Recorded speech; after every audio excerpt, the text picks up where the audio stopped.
જે રીતે કેન્દ્ર સરકાર માનનીય નરેન્દ્રભાઈના નેતૃત્વમાં અને આપણા કેન્દ્રીય સરકાર મંત્રી આદરણીય શ્રી અમિતભાઈ શાહ સાહેબના નેતૃત્વમાં જે રીતે સાચા અર્થમાં દેશમાં અને ગ્રામીણ ક્ષેત્રમાં સહકારના માધ્યમથી સમૃદ્ધિની દિશામાં આગળ વધી રહ્યા છે, એ જ વિચારને મજબૂતીથી વેગ આપતા એવા આપણા રાજ્યના સહકાર મંત્રી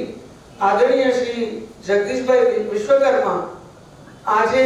વિશેષ પોતે આપણા જિલ્લાની આખી પરિસ્થિતિનું વ્યક્તિગત રીતે પણ ક્યાંક એક ફીડબેક લેવા, એક રિવ્યુ કરવા અને આ સેમિનારમાં આપણે સૌને માર્ગદર્શિત કરવા માટે ઉપસ્થિત છે। દેશના યશસ્વી પ્રધાનમંત્રી માનનીય મોદી સાહેબને અભિનંદન આપવાનું મન એટલા માટે થાય કે આઝાદીના 75 વર્ષ બાદ એમણે કેન્દ્રમાં સહકારના વિભાગ અલાયદો શરૂ કર્યો અને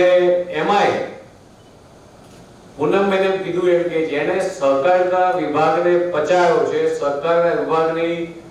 રામાયણ કો, ભગવદ ગીતા કો, મહાભારત જેને વાંચી છે, સમજી છે, એવા એક યશસ્વી પુરુષને સહકારના વિભાગનો એમને કારભાર સોંપવામાં આવ્યો અમિતભાઈ શાહ સાહેબ। ઘણા બધા લોકો એવા હોય કે સાહેબ આ બધું અમે કરીએ છીએ તો નવું શું કરીશું? અમિતભાઈ શાહ સાહેબે કેન્દ્રમાં નવું ખાતું ખોલતાની સાથે જ લગભગ 60 જેટલા ઇનિશિયેટિવ કે નવા લીધા। એમાંય આખા દેશની અંદર લગભગ બીજી નવી 2 લાખ જેટલી પેક્સ એટલે સેવા સહકારી મંડળી આખા દેશમાં 2 લાખ ખોલવાનો નિર્ધાર કર્યો।